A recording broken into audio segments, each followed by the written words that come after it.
नमस्कार. मालिकेच्या पुढील काही भागांमध्ये आपल्याला खूपच जबरदस्त असा ट्विस्ट पाहायला मिळणार आहे. कला राहुल आणि रोहिणीचा चांदेकरांची प्रॉपर्टी स्वतःच्या नावावर करून घेण्याचा डाव कशा पद्धतीने उद्ध्वस्त करणार आहे. त्याचबरोबर रोहिणीने कितीही मोठं कारस्थान केलं असलं, चांदेकरांना रस्त्यावर आणण्याची तयारी केली असली तरीही कला त्यांचा डाव उधळून लावणार आहे आणि त्यांचं जे सत्य आहे ते सर्वांच्या समोर आणणार आहे. कला चांदेकरांना एक व्हिडिओ दाखवणार आहे आणि रोहिणीचा पर्दाफाश करणार आहे. तर इकडे राहुलने जे कारस्थान आखलेलं असतं ते म्हणजे अद्वैतला डिप्रेशनच्या गोळ्या द्यायच्या आणि त्या सगळ्यामध्ये अद्वैतच्या सह्या त्या प्रॉपर्टी ट्रान्सफर पेपरवरती करायच्या, कारण सरोजची सही झालेली असते, आबांची सही झालेली असते आणि आता अद्वैतची सही होणं गरजेचं असतं. त्याशिवाय ती प्रॉपर्टी इकडे रोहिणी आणि राहुल यांच्या नावावरती होऊ शकत नसते. तर हे सगळं करण्याचा त्या दोघांचा जो डाव आहे तो कलाने कशा पद्धतीने उधळून लावलेला आहे ते आपल्याला आजच्या या व्हिडिओमध्ये पाहायला मिळणार आहे. त्यासाठी हा व्हिडिओ शेवटपर्यंत पहा. त्याचबरोबर चॅनलवरती नवीन असाल तर चॅनलला नक्की सबस्क्राईब करा, व्हिडिओला लाईक करा. इकडे कला बाहेर आलेली असते आणि नेमकं त्याच वेळी रोहिणी आणि राहुल दोघंही भेटलेले असतात, कारण त्यांचं सगळं प्लॅनिंग ठरलेलं असतं. गोष्टी काय करायच्या आहेत, कशा पद्धतीने करायच्या आहेत हे सगळं त्यांनी ठरवलेलं असतं. आणि आत्ता मात्र त्यांचा पुढचा डाव असतो तो म्हणजे अद्वैतच्या सह्या घ्यायच्या. ते दोघंजण वकिलांना भेटत असतात आणि वकिलांना ते पेपर जे आहेत ते दाखवत असतात ज्याच्यावरती सरोजच्या आणि आबांच्या सह्या झालेल्या आहेत. आबांना सुद्धा गुंगीचं औषध दिलेलं होतं आणि त्यानंतर राहुलने त्यांच्या सह्या घेतलेल्या होत्या. चहामध्ये गुंगीचं औषध मिक्स करून राहुल ते आबांना देत होता आणि त्यामुळं आबांना कळलंच नाहीये. तो आबांना म्हणत होता की मी ही सगळी प्रॉपर्टी मला नको आहे, मी दादाच्या नावावर करत आहे, तुम्ही सह्या करा, ॲज अ गॅरंटर म्हणून तुम्ही सह्या करा, असं म्हणत त्याने आबांना जबरदस्तीने सह्या करायला लावलेल्या होत्या. आणि आता फक्त अद्वैतची सही बाकी होती. एकदा का अद्वैतची सही झाली की मग सगळं आपल्या मनाप्रमाणे होणार आहे असा त्या दोघांचाही प्लॅन ठरलेला होता. आणि मग कला तिथून चाललेली असते. हे दोघं जण वकिलांना भेटत असतात आणि त्याच वेळी नेमकी कला तिथं पोहोचते. कला त्या दोघांना एकत्र पाहते आणि नेमकं कला त्या बाजूला जाणार असते तेवढ्यातच समोरून एक गाडी जाते आणि ते दोघं जण तिथून नाहीसे होतात, म्हणजे दिसेनासे होतात.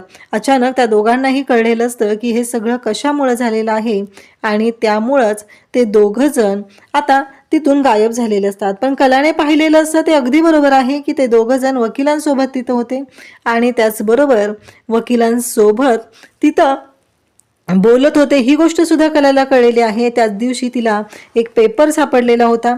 त्या पेपरमुळं सुद्धा बऱ्यापैकी सत्य हे कलाच्या समोर आलेलं असतं आणि त्यामुळंच कलाने आता त्यांच्यावरती बारीक लक्ष ठेवलेलं होतं आणि त्यासोबतच या सगळ्या गोष्टी सुरू झालेल्या असतात. आता कलाला हे सगळं पुराव्यानिशी सर्वांच्या समोर आणायचं असतं, त्यामुळं कला त्या दोघांवरती बारीक लक्ष ठेवून असते. कलाला माहिती असतं की यांचा काहीतरी डाव आहे आणि हा डाव मी यशस्वी होऊ देणार नाही एवढं कलाने ठरवलेलं आहे. मग कला त्या सगळ्या गोष्टींचा विचार करू लागते. कला घरही आलेली असते.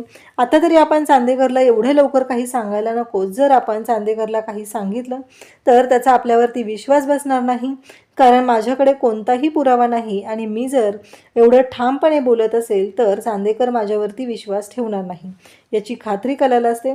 म्हणून कला पुरावा शोधण्याचं ठरवते. आता कलाने पुरावा शोधण्याचं तर ठरवलेलं आहे. सगळेजण घरी बसलेले असतात आणि मग इकडे राहुल सर्वांच्या समोर म्हणतो की आज मी कॉफी बनवतो. तेव्हा कलाचं त्याच्यावरती बारीक लक्ष आहे. नक्की तो काय करणार आहे हे कला पाहत असते, कारण तिला चांगलंच माहिती आहे की या दोघांचा मायलेकराचा काहीतरी डाव सुरू आहे. मग इकडे रोहिणीने खुणवलेलं असतं आणि त्याला सांगितलेलं असतं की काम करायचं आहे, आजच्याच काम करायचं आहे, लवकरात लवकर आपलं ठरल्याप्रमाणे काम झालं पाहिजे असं रोहिणीने सांगितलेलं आहे. आणि नेमकं त्याच वेळी आता कलाचं लक्ष जातं आणि कला त्या दोघांकडेही पाहते. कलाच्या लक्षात येतं की काय होत आहे ते. मग सरोज आबा बोलत असतात ऑफिसचं, म्हणजे आपलं चांदेकर ज्वेलर्स आहे त्याचे नवीन कॉन्ट्रॅक्ट डील्स या संदर्भात त्यांचं बोलणं सुरू असतं. अद्वैतला सुद्धा त्या गोष्टी विचारल्या जात असतात आणि नेमकं त्याच वेळेस तिथे कला उभी असते आणि कला तिचं पूर्णपणे जे लक्ष आहे ते फक्त आणि फक्त या राहुलकडे आहे. मग राहुल किचनमध्ये जातो. राहुल म्हणतो की आज मी सगळ्यांसाठी कॉफी बनवणार आहे. कला म्हणते त्याची काहीच गरज नाही आहे, तू कशाला बनवतो सगळ्यांसाठी कॉफी, मी आहे ना, मी बनवते. तेव्हा राहुल म्हणतो की माझ्या हातची कॉफी तरी पिऊन बघ, कारण त्या दिवशी मी चहा पण बनवलेला होता आणि सरोज मामीला विचार, मी तिला कॉफी पण बनवून दिलेली होती. हे ऐकल्यानंतर कलाच्या लक्षात येतं, कारण हा राहुल किचनमधली कामं का करत आहे आणि याची काय गरज आहे? कारण हे सगळं करायची गरजच नाहीये, मग राहुल हे सगळं का करतोय? हा प्रश्न मात्र कलाच्या समोर उभा राहिलेला असतो. आणि मग राहुल किचनमध्ये जातो आणि कॉफी बनवायला घेतो. कला पूर्णपणे त्याच्यावर लक्ष ठेवून असते, राहुल नक्की काय करतोय. आणि मग कला तिचा मोबाईल जो आहे त्याच्यामध्ये व्हिडिओ ऑन करते आणि तिथेच कोपऱ्यात उभा राहून राहुलचा व्हिडिओ काढत असते. जेव्हा तिचं लक्ष असतं तेव्हा मात्र तिला धक्का बसलेला असतो. हा राहुल कॉफी बनवायसाठी किचनमध्ये गेलेला होता आणि या राहुलने त्या कॉफीमध्ये औषध टाकलेलं असतं, एक वेगळ्या प्रकारचं औषध टाकलेलं असतं. आणि त्याचवेळी कला समोर येते आणि कला म्हणते की बास. आणि तिने तो व्हिडिओ पूर्ण बनवलेला असतो. तो कॉफी घेऊन राहुल अद्वैतकडे येतो आणि अद्वैतला म्हणत असतो की दादा हे घे, कॉफी घे. मग तो सरोजला कॉफी देतो, रोहिणीला देतो. तेव्हा मात्र कला म्हणते की चांदेकर थांब, ती कॉफी घ्यायची नाहीस. हे ऐकल्यानंतर अद्वैतला धक्का बसतो.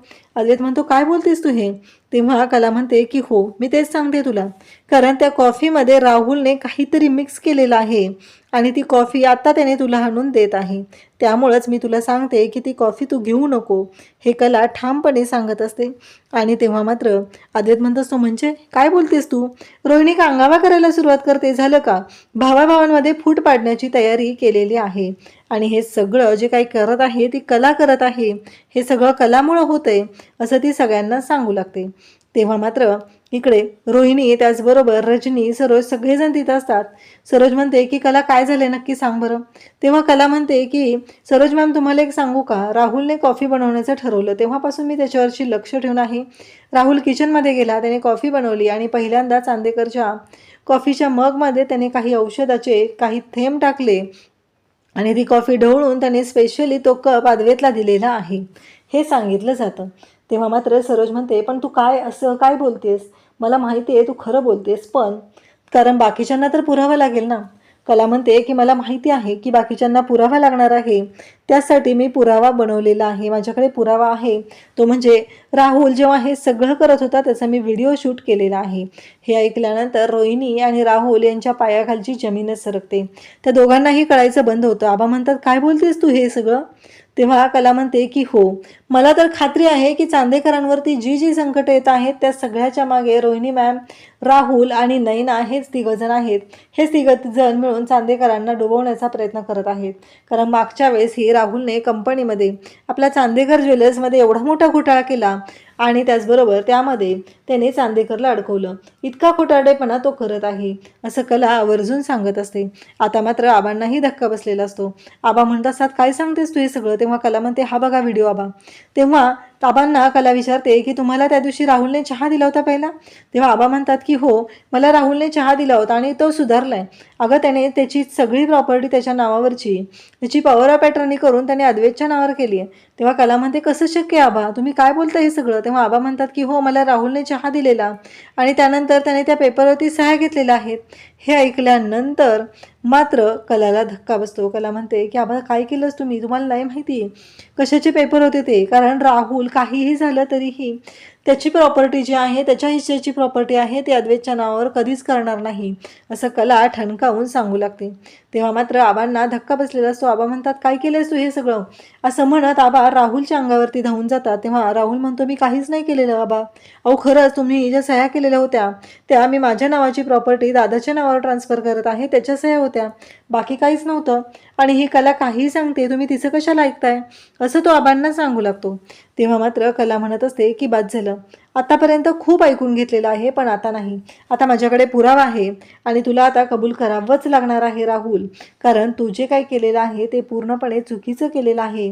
त्यामुळं त्या कर्माची शिक्षा तुला भोगावीच लागणार आहे, अशा पद्धतीने कला त्याला सांगत असते.